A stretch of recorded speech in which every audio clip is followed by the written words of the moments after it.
Looking back on your nearly 4 years in Cyprus, what personal reflections are you taking with you? Was there a defining moment that captured your time here, either diplomatically or personally?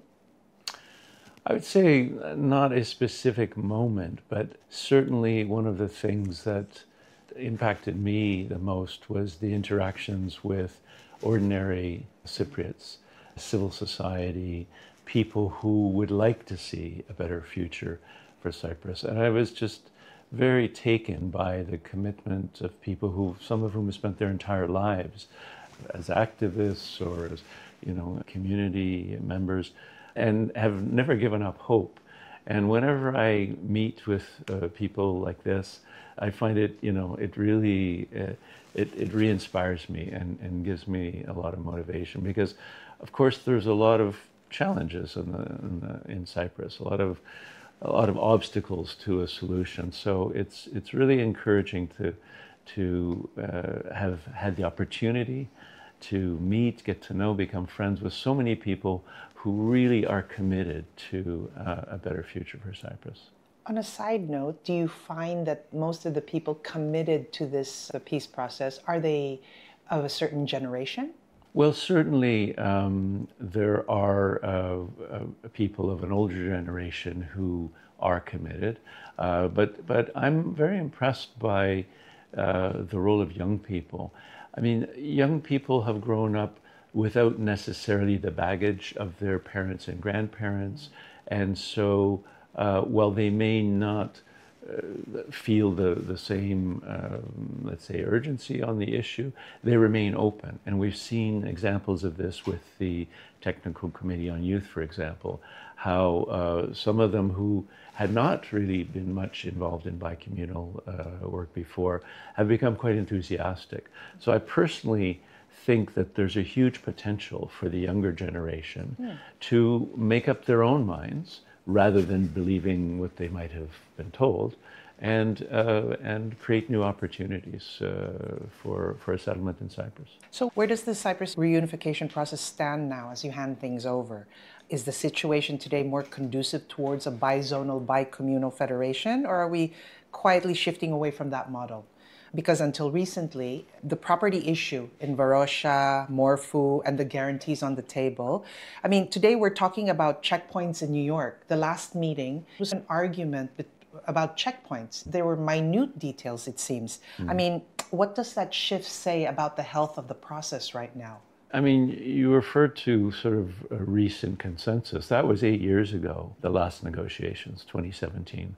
That's quite a while. And since then, there hasn't been any progress on the Cyprus issue. In fact, the parties have taken quite distant positions. When I arrived in late 2021, the parties were very far apart and there was no real dialogue that was happening.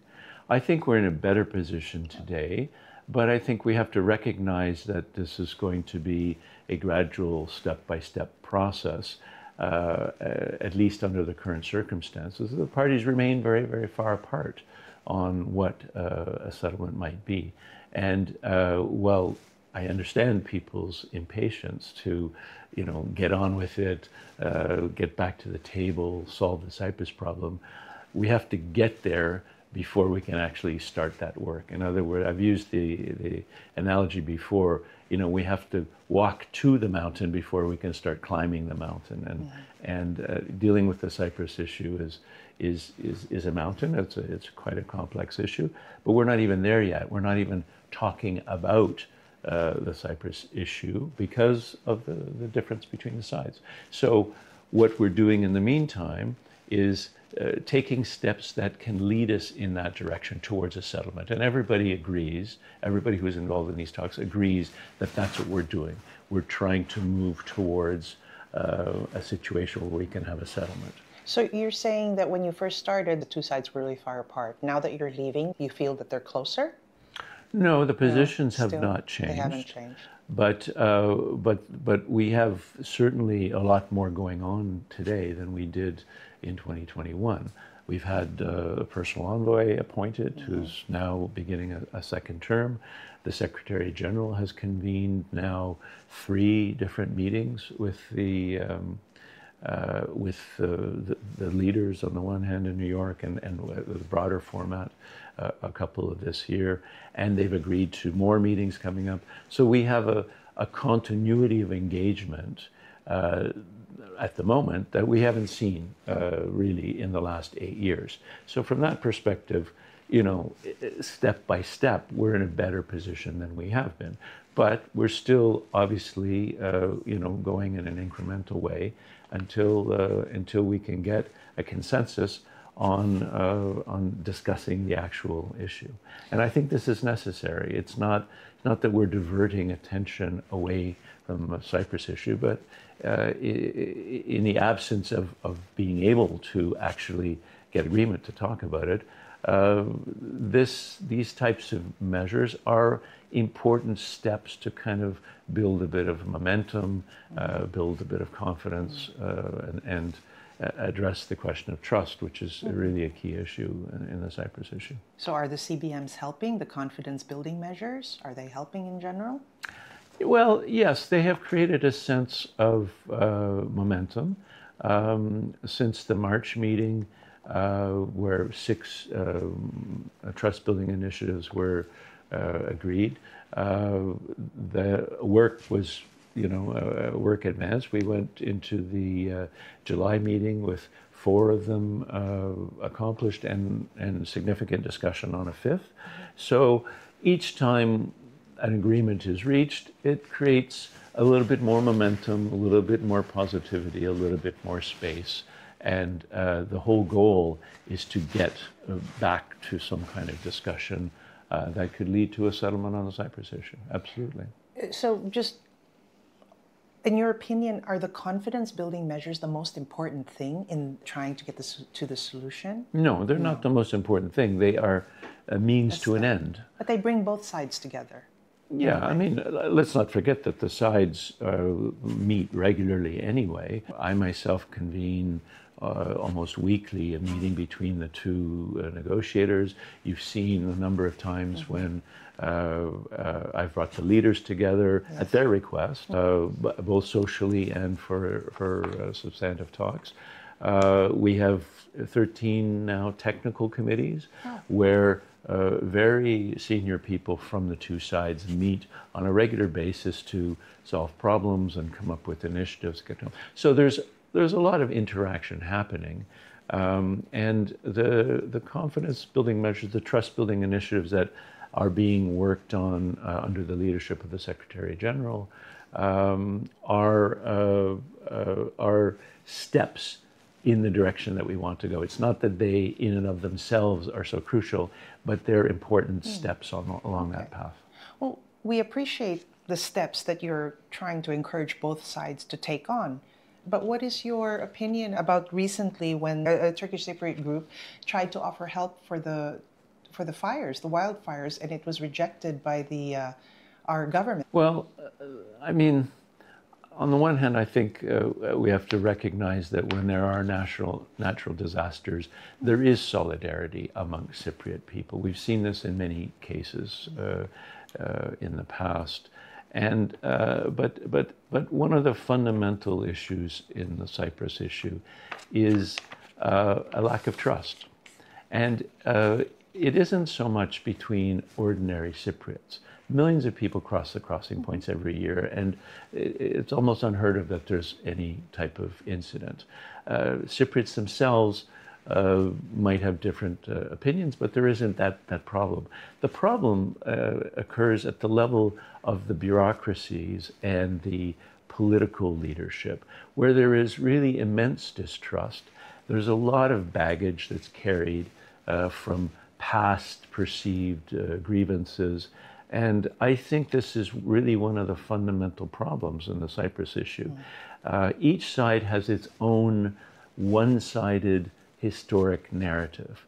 And these narratives are kind of repeated in an echo chamber and disseminated through education, through media, through public positions of the government. And it's really unhelpful because they're not intersecting, they're not interacting. These various narratives don't confront each other. And I think that that's really one of the main obstacles, because it creates this sense that we are absolutely right and the other side is absolutely wrong. And under those circumstances, the leaders say, well, how can I compromise on anything? How can I concede the slightest thing? And so we're left with a situation where all of this effort is being done, from the Secretary General through the personal envoy, through all the work of the teams here on the ground, and the entire international community for that matter, and many Cypriots are making these huge efforts to try to somehow bring the parties back to the table and solve the Cyprus issue. And that work is working against all odds, because the leaders are incapable of making the compromises necessary, whether it's on small trust-building initiatives or on the whole Cyprus problem.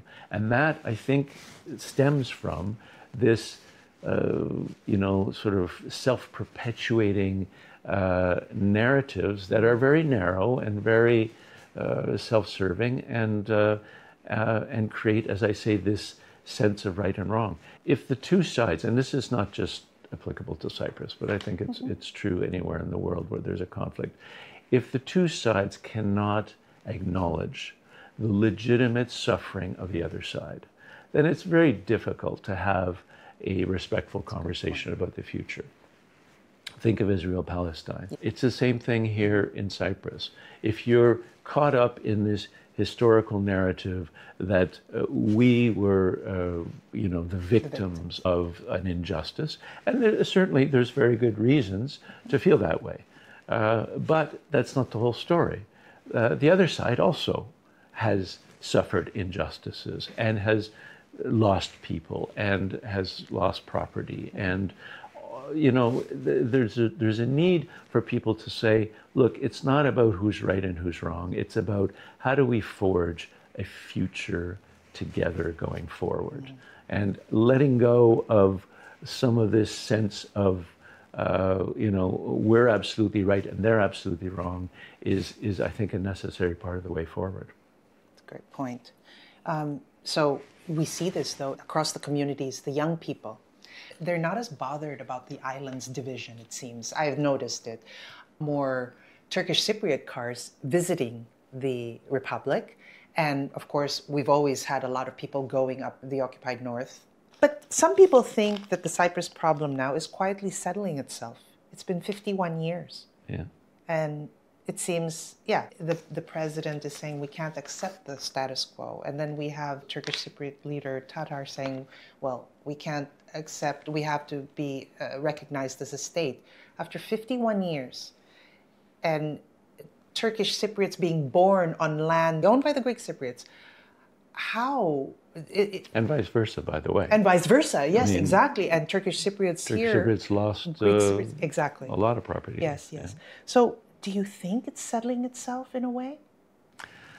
So I think the one thing that there's a consensus on is that the status quo is not acceptable. I know what you're saying, that some people are resigned to, well, this isn't going to be solved and things will just stay the way they are.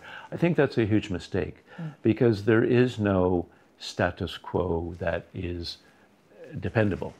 And, in a broader sense, just look around the world at what we used to take for granted, about frozen conflicts and so forth.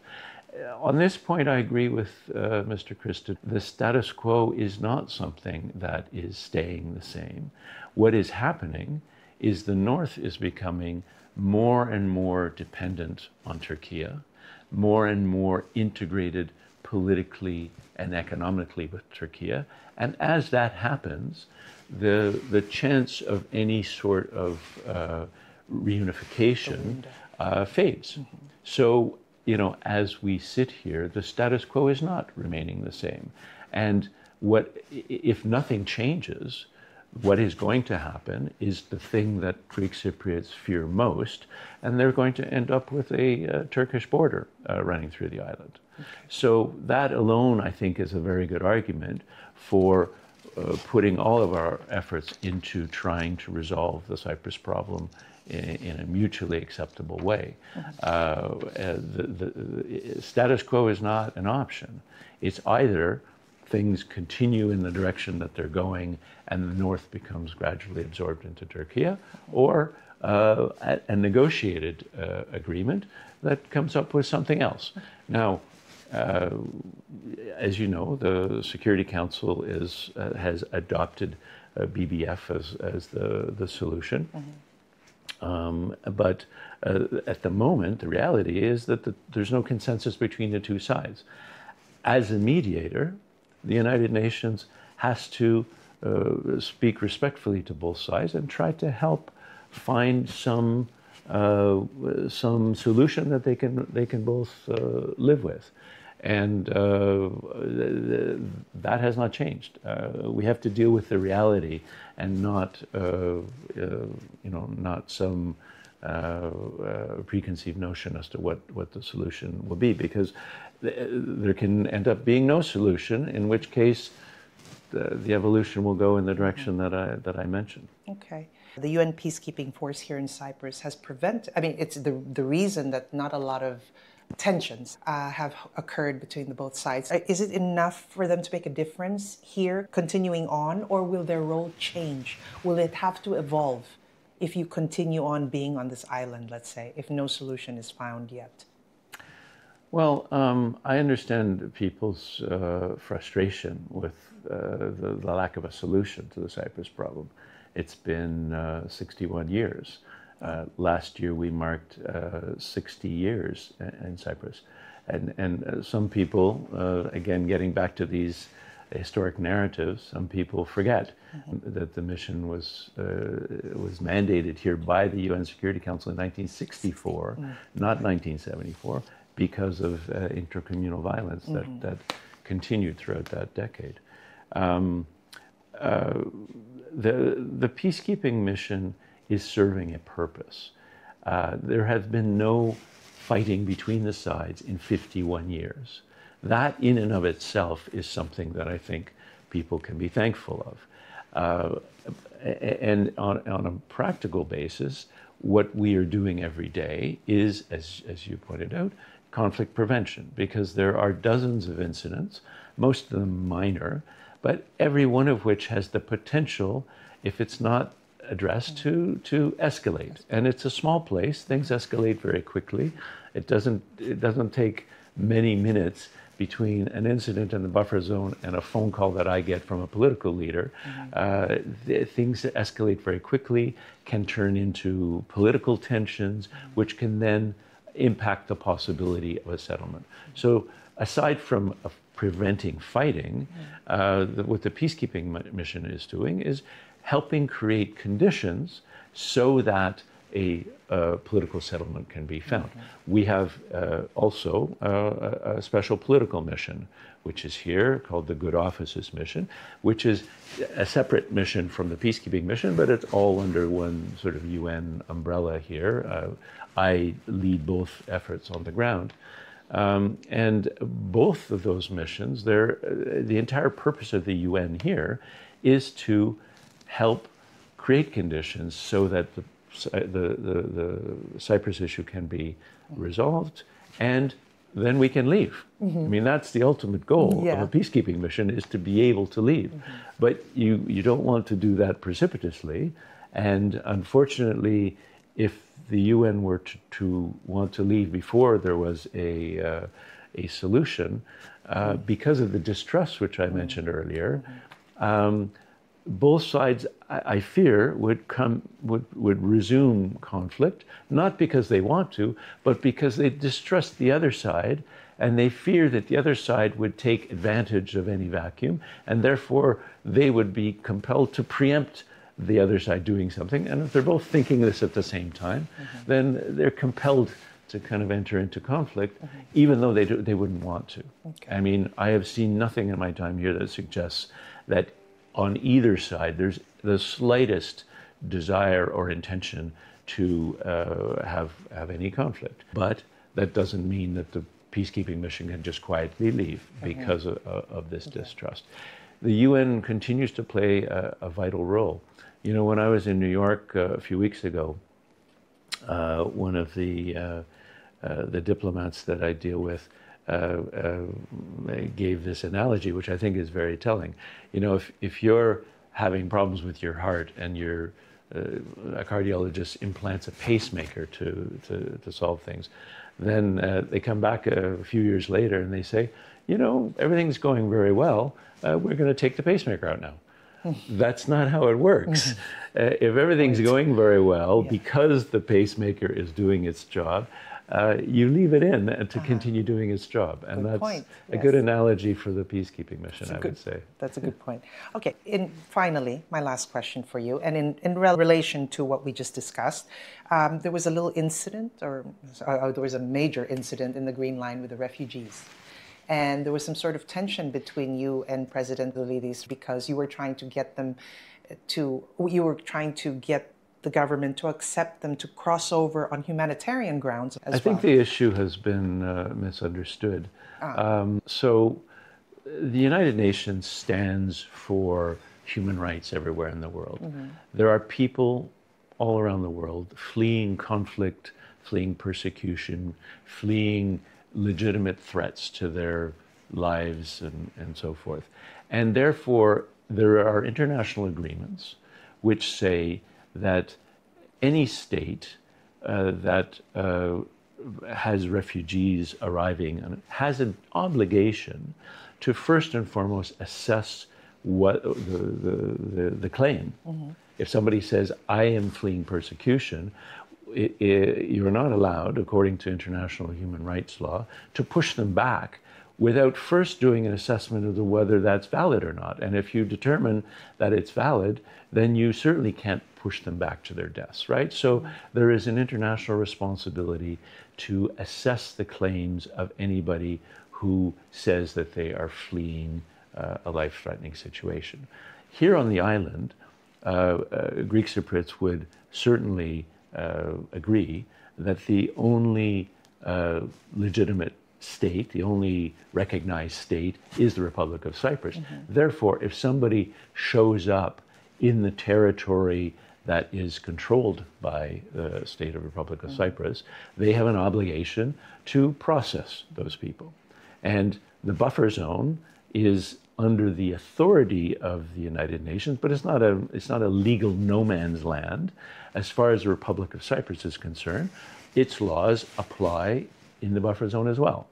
So when refugees arrive in the buffer zone, we are duty-bound to present them to the legitimate authority of the Republic of Cyprus for them to fulfill their obligations. Now, you know, the Republic of Cyprus had its own way of handling this. They were not processing these claims, and these people in the buffer zone, you know, did not voluntarily camp in the buffer zone. They were physically pushed back into the buffer zone, and we had a very difficult situation where for 6 months we had to provide food, water, shelter, everything for these people. Very little assistance from the Republic of Cyprus, I must say. And so, yes, we had a very serious difference of opinion, not between UNFICYP and the government, but between the UN and the government about how these cases must be handled. And in the end, they were accepted and they were processed as is their international obligation. So we went through a very unfortunate period where people, you can imagine the conditions, living in a tent in the summer here, young people, old people, people with vulnerabilities and so forth, were kept in those conditions, terrible conditions, for a very long time. So it's about, you know, it's about international human rights norms, and it's about international obligations. And our role in it was just simply dealing with the fallout, really. Any final statements now that you're leaving? Well, I think the Cyprus problem, the Cyprus issue is solvable. I'm very much encouraged by ordinary Cypriots who would like to see it solved. We've done public opinion polling that shows that a majority of both Greek Cypriots and Turkish Cypriots would like to see the Cyprus issue solved with a mutually agreeable agreement. The one common area that everybody seems to agree with is a BBF solution. And so, this is what the people want. And it's disappointing that the leaders are not able to overcome their own internal obstacles to actually sit down and solve the Cyprus problem once and for all. Okay. It's solvable, and it really should be solved, but it's hard for me to say whether it ever will be solved. Thank you. Thank you very much.